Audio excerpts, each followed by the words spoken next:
In the pristine corridors of the Neuralink Consortium's Cognitive Enhancement Center, the year 2187 unfolded with clinical precision. The new generation city facility stood as humanity's boldest venture into neural modification, a gleaming testament to progress, its glass and titanium facade reflecting the optimism of an era obsessed with perfecting the human condition. Dr. Elena Marlowe moved through these corridors with purpose, her footsteps echoing against polished floors that seemed to absorb and amplify the soft hum of advanced brain scanning equipment. At 37, she had already distinguished herself as one of the consortium's most innovative clinical scientists. Her auburn hair was pulled back in a practical knot, revealing intense eyes that had witnessed neural pathways no human had ever mapped before. The human memory is like an uncharted ocean, she often told her colleagues. We've only skimmed the surface, but beneath, there are depths we can't imagine. Today would prove her right in ways she could never have anticipated. The Tech Haven residential quarter, where Elena and other staff members lived, represented the pinnacle of convenience designed for the scientific elite. Smart apartments, personalized atmospheric controls, and nutrition delivery systems ensured that brilliant minds need not worry about mundane tasks. Elena's apartment, though sparsely decorated, contained her most prized possessions, journals filled with handwritten notes, a collection of ancient neuroscience texts, and a window that offered a panoramic view of the pulsing metropolis beyond. That morning, Elena sat in her lab, reviewing final preparations for the culmination of her life's work, the Total Recall Protocol. The procedure promised to enhance human memory capacity by a factor of 20, allowing for perfect recall of any moment in a subject's life. The possibilities were revolutionary: accelerated learning, trauma recovery, and preservation of human experience in unprecedented detail. "You're certain about volunteering?" Dr. Raj Patel asked, his dark eyes narrowing with concern as he calibrated the neural interface. As Elena's closest colleague, he alone understood the magnitude of what they were attempting. "The board approved external candidates. We don't need to rush this." Elena's fingers traced the edge of the neural helmet. "This isn't about rushing, Raj. It's about understanding. I need to experience it myself before we subject others to it." The laboratory hummed with energy as holographic displays projected three-dimensional models of Elena's neural architecture, connections illuminated in blue and green, memory centers pulsing with artificial light. The culmination of 15 years of research was about to be tested. "Initiating total recall sequence," Raj announced, his voice steady despite his apprehension. "Neural mapping at 100%. Targeted memory enhancement beginning in 3, 2, 1. A cascade of light flooded Elena's visual field as the interface connected with her neural pathways. The sensation was unlike anything she had anticipated. Not pain, not pleasure, but a strange expansion of consciousness. Memories flashed before her: childhood summers by the lake, her university graduation, the first time she successfully mapped a complete memory pathway. Each recollection became crystalline, perfect in its clarity. Then came the anomaly. A sudden jolt of electricity seemed to surge through her consciousness. The stream of memories fractured, revealing a strange gap, a dark space where the past 48 hours should have been. And within that void, something alien gleamed, a fragment of data that felt simultaneously foreign and intimately familiar. "Raj!" Elena gasped, her body arching in the reclined chair. "Something's wrong. I can't remember." Alarms blared as her neural readings spiked. Raj moved with practiced efficiency, disengaging the interface and stabilizing her vital signs. "Elena, focus on my voice," he urged, his face swimming into view as the interface retracted. What happened? She struggled to articulate the experience, her brilliant mind grasping for explanations. There's a gap in my memory, the past 2 days, and something else. Something I created but can't remember creating.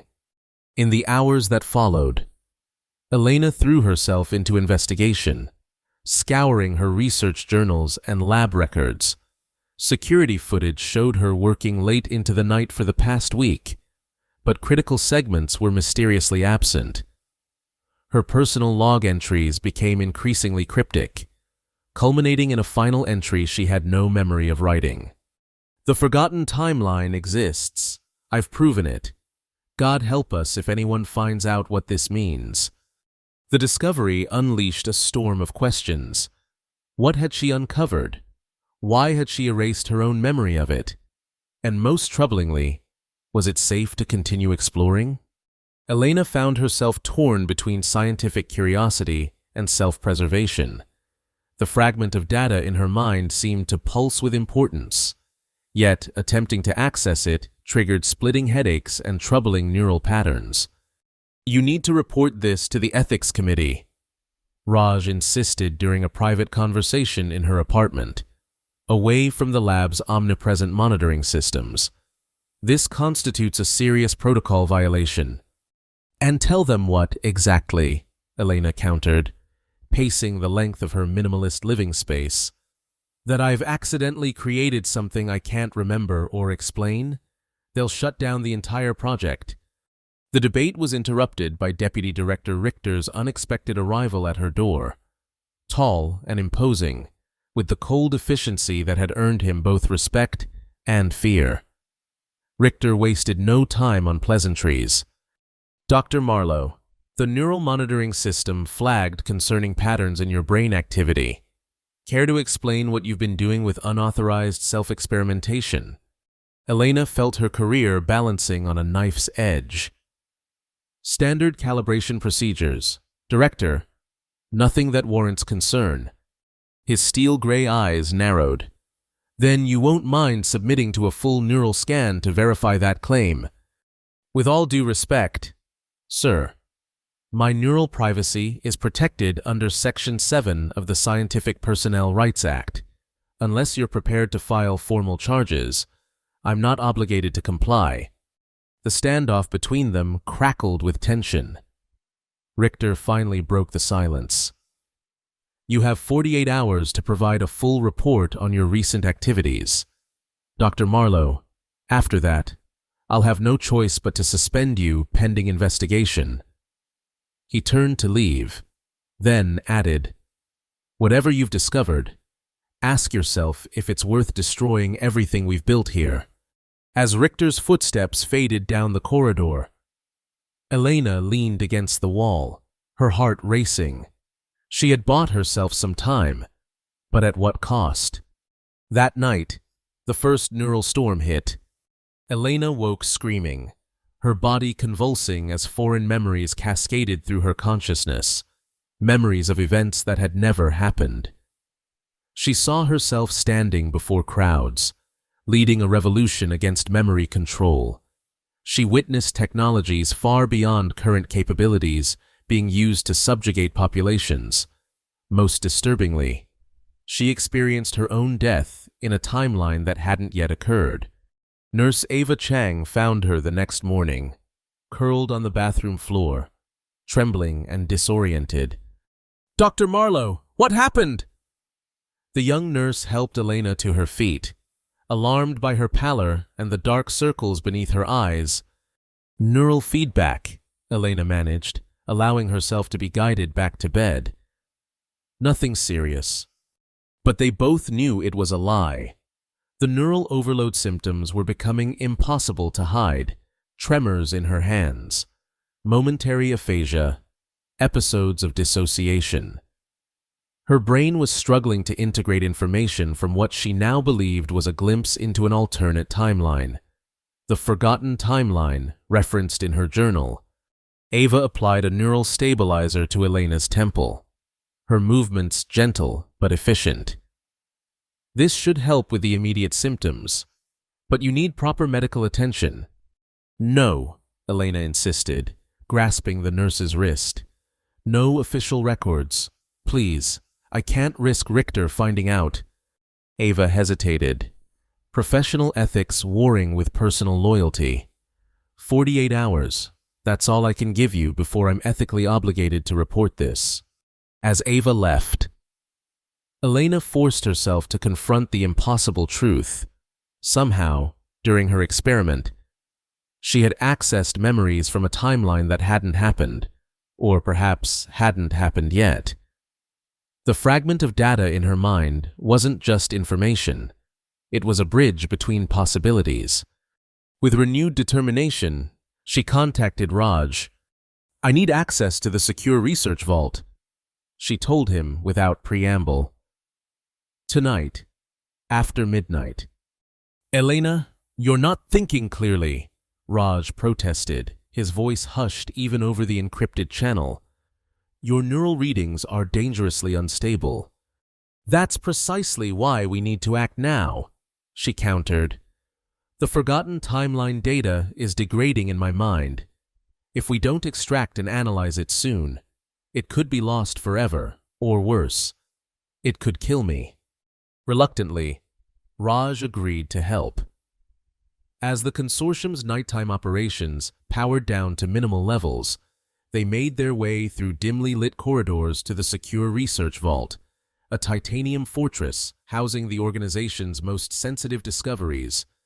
Elena's access had been restricted following Richter's warning, but Raj's credentials, combined with Elena's knowledge of the system's vulnerabilities, allowed them entry.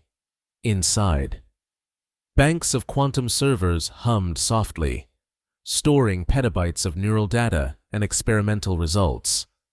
There, Elena whispered, pointing to an isolated terminal.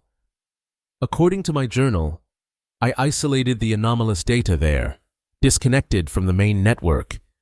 The terminal activated at her touch, requesting biometric confirmation.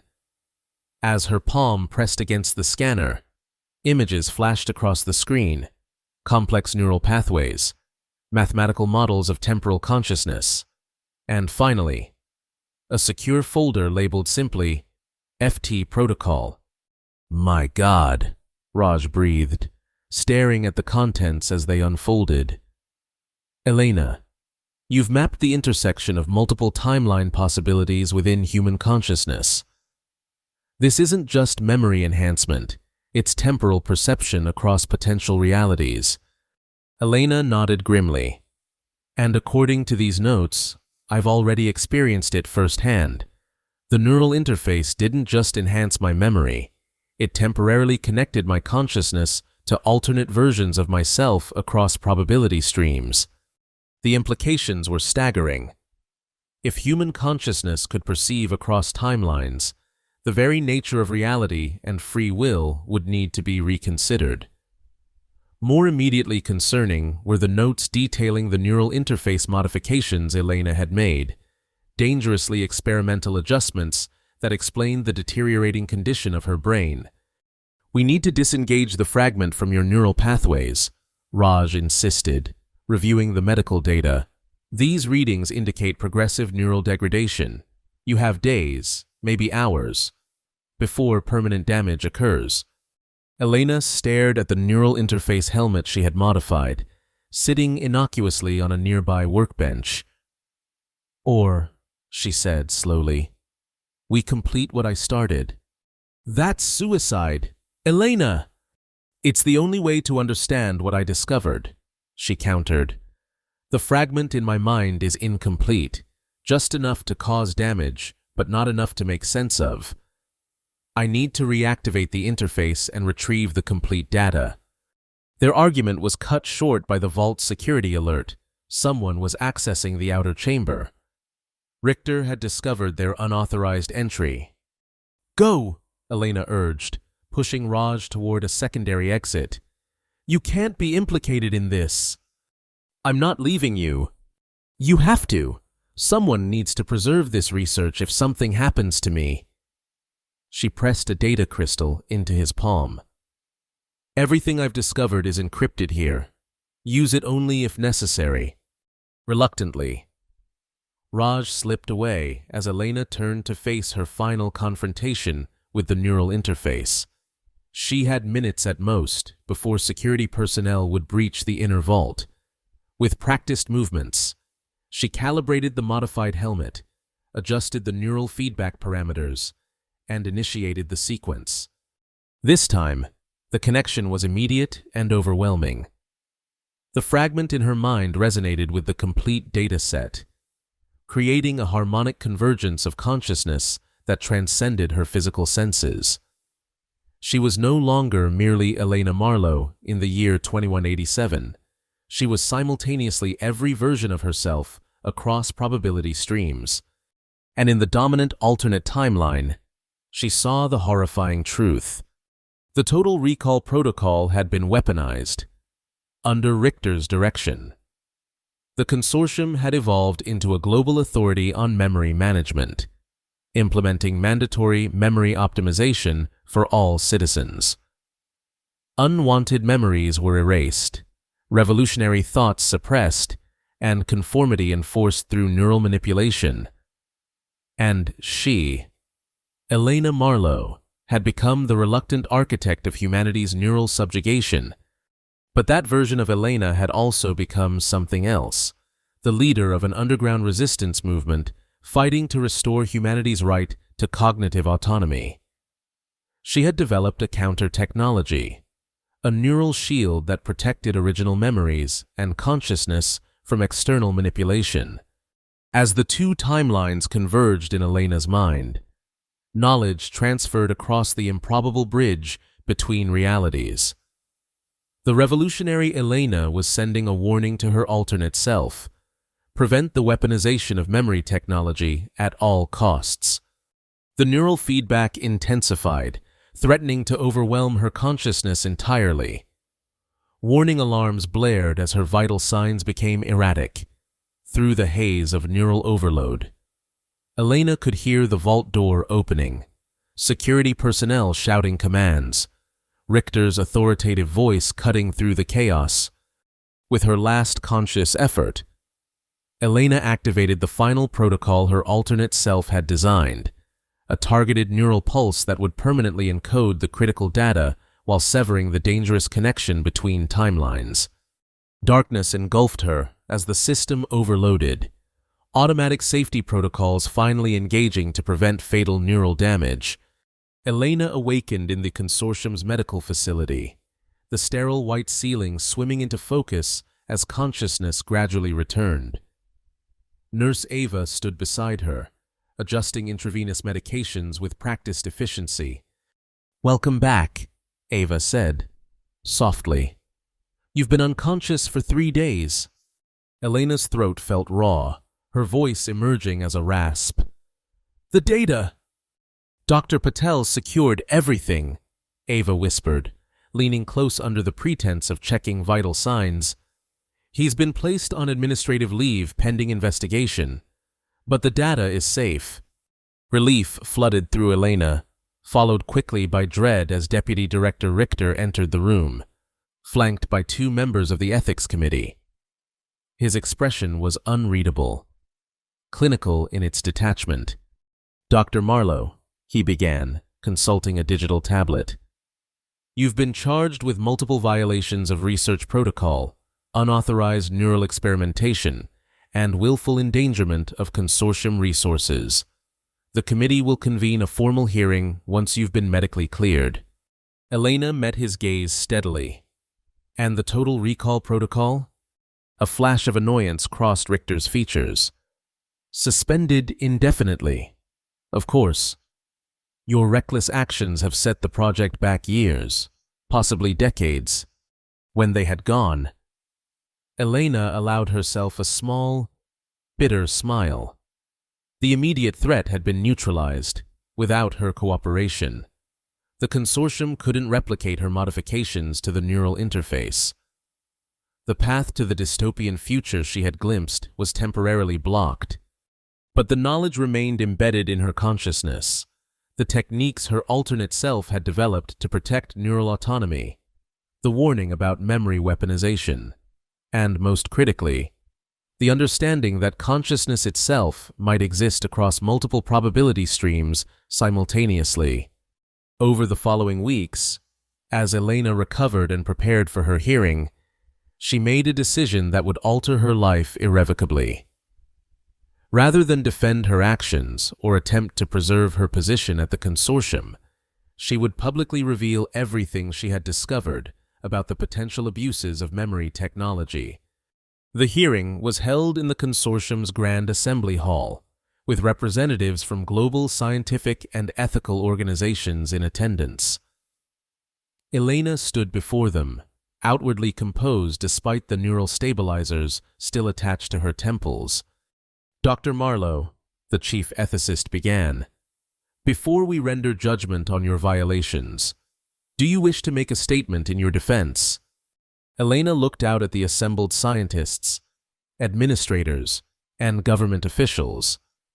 Somewhere among them sat Raj, still protecting the data crystal containing the complete findings. Nurse Ava watched from the medical observer section, her expression sympathetic but guarded. "What I have to say isn't a defense," Elena began, her voice stronger than she felt. "It's a warning." For the next hour, she detailed her discoveries about the forgotten timeline, carefully omitting specific technical details that could enable replication, but emphasizing the profound ethical implications. She described the potential for memory technology to be weaponized against humanity's fundamental right to cognitive autonomy. She spoke of neural determinism versus free will, of the responsibility scientists bore for their creations. "We stand at a crossroads," she concluded. "The technology we're developing could elevate humanity to unprecedented heights of understanding and achievement. Or it could become the most insidious form of control ever devised. The choice isn't just the consortium's to make. It belongs to all of humanity." The silence that followed her statement hung heavy in the air, broken finally by Richter's controlled voice. "Dr. Marlowe clearly remains affected by neural instability resulting from her unauthorized experiments," he stated smoothly. "Her paranoid fantasies about weaponized memory control have no basis in the consortium's research objectives." But Elena could see the impact of her words on the assembled observers. Doubt had been planted. Questions would be asked. Oversight would intensify. The committee's judgment came swiftly: immediate termination of Elena's position, revocation of her research credentials, and a 5-year ban from all consortium-affiliated institutions. The punishment was severe but not unexpected.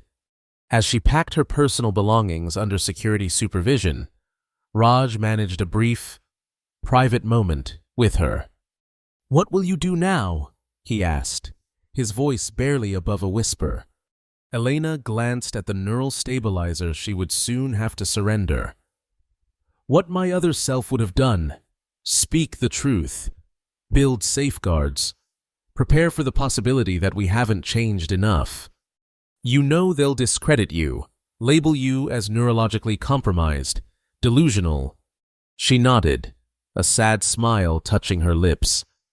"Some will. Others will listen. The seed of doubt has been planted. Raj, it's enough for now."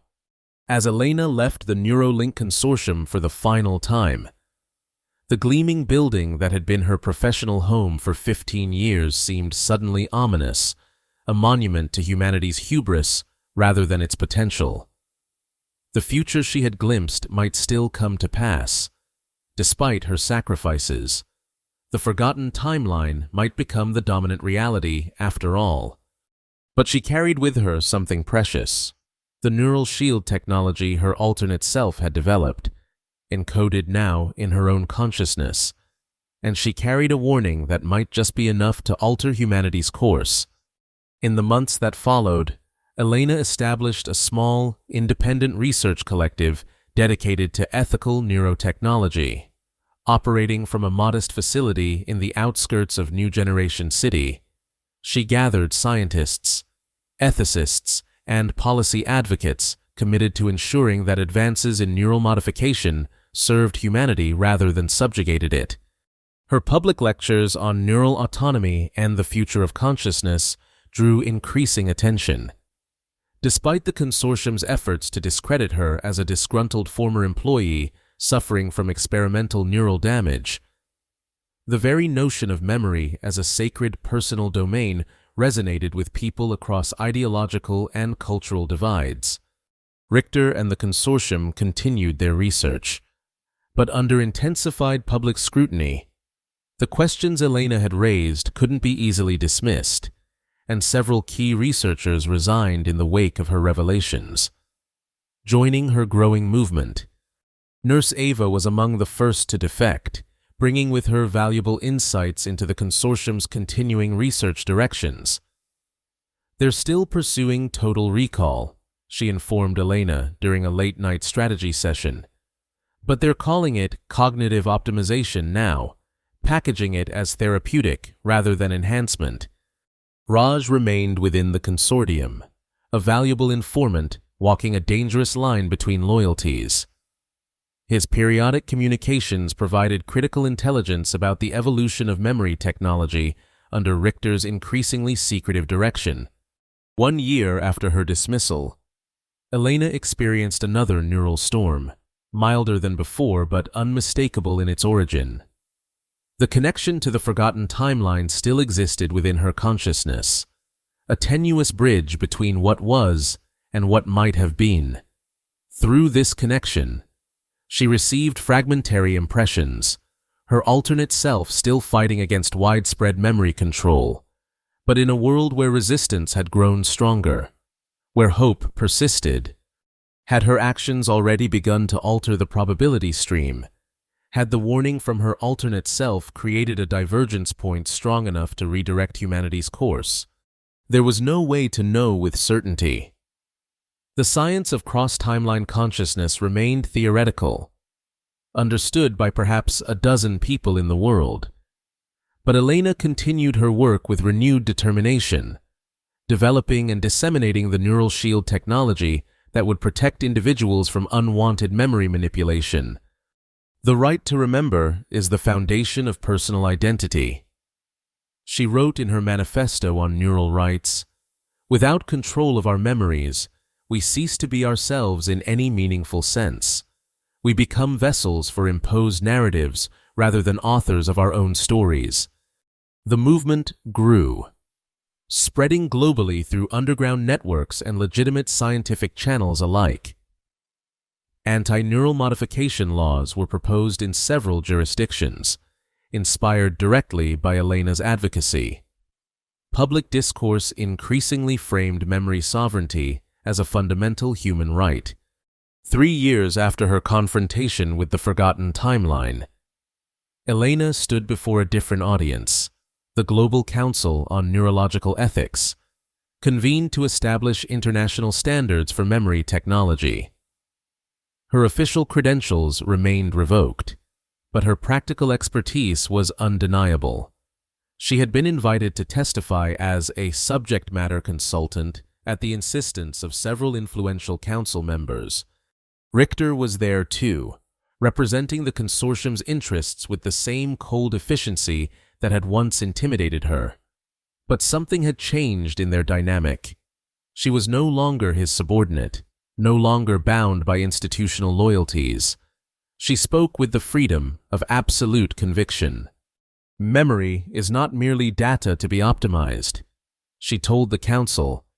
"It is the narrative thread of human experience, imperfect by design and sacrosanct in its imperfection.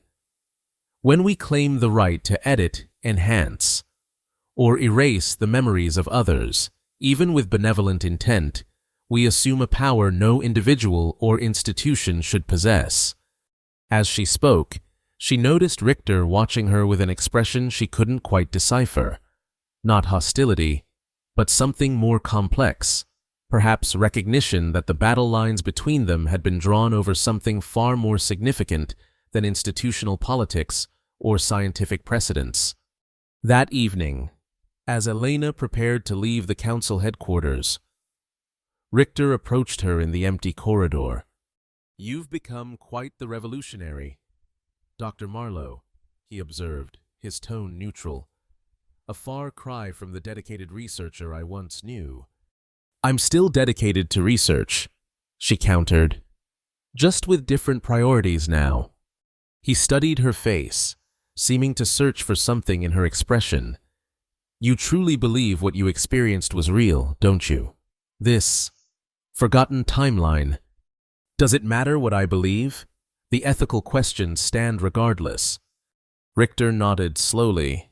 "Perhaps, but I wonder if you've considered that your crusade might be preventing advances that could genuinely benefit humanity. Perfect recall could eliminate Alzheimer's, erase traumatic stress, accelerate learning beyond our current capabilities." "At what cost?" Elena challenged. "Who decides which memories are optimized? Who controls the technology? Who profits from reshaping human consciousness?"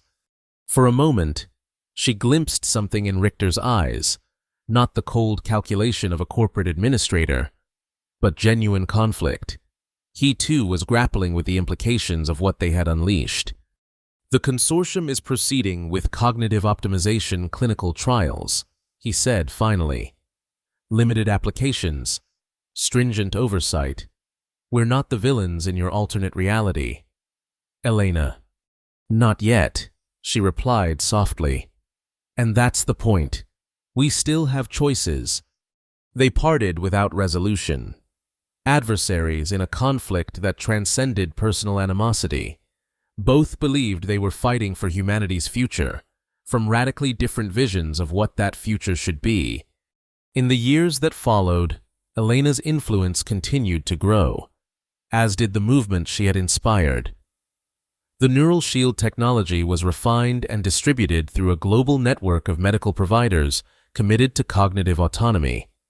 Public opinion increasingly favored strict regulation of memory enhancement technologies, with many regions banning them outright.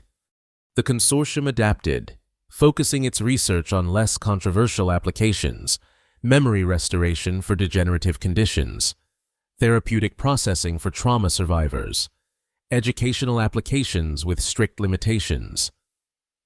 Richter remained at its helm, navigating the shifting ethical landscape with pragmatic flexibility. Raj eventually left the consortium to join Elena's collective, bringing with him valuable research that accelerated their protective technologies.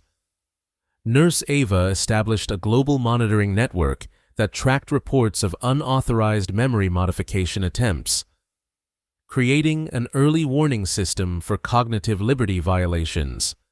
The neural storms gradually subsided as Elena's mind adapted to the fragment of cross-timeline consciousness it contained. The connection to the forgotten timeline became less intrusive but remained accessible, a reminder of what might have been and a window into alternative possibilities. 5 years after her dismissal from the consortium, Elena returned to her former apartment in Tech Haven, not as a resident, but as part of a public commemoration of the Neural Autonomy Declaration, a document now recognized by most global governing bodies. Standing at the window where she had once contemplated the gleaming promise of unrestricted scientific advancement, she now looked out at a city transformed by a different vision, one where technological progress was tempered by ethical guardrails. The future she had glimpsed in the forgotten timeline had been averted, at least in its most dystopian form. Memory technology existed but remained individual choice rather than institutional mandate. The neural shield her alternate self had developed now protected millions, a testament to human resistance against technological determinism. Yet, Elena knew the battle was far from over. Somewhere in the multiverse of possibilities, the dystopian timeline might still exist. And in her own reality, the temptation to control memory, to reshape consciousness for power, profit, or even benevolent purpose, would never fully disappear. The fragment of the forgotten timeline remained embedded in her consciousness, a constant reminder of vigilance.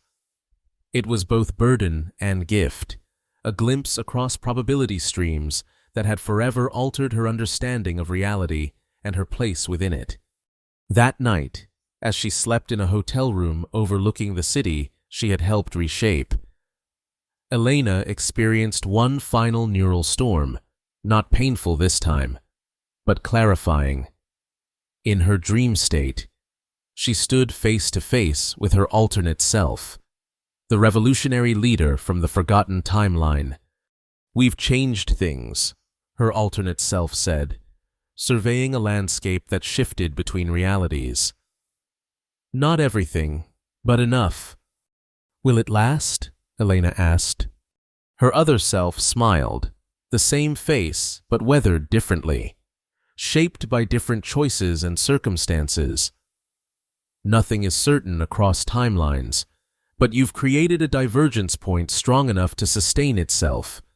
The probability stream has been permanently altered. And you, your timeline, still exists, still fighting. Probability branches but never truly ends.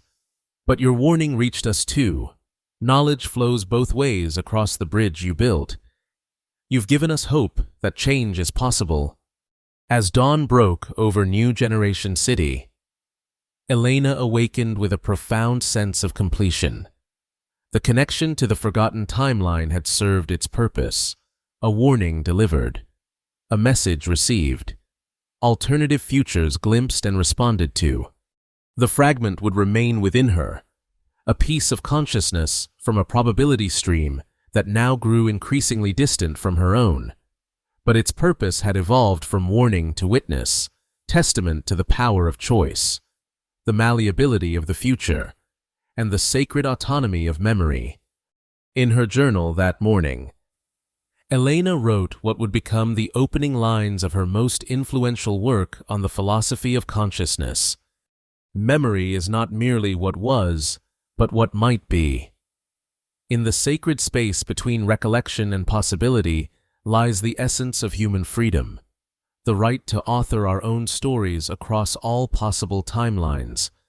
The forgotten timeline had changed everything, not by becoming reality, but by revealing that reality itself was far more fluid, more subject to conscious choice than humanity had ever imagined, and in that revelation lay both profound responsibility and extraordinary hope.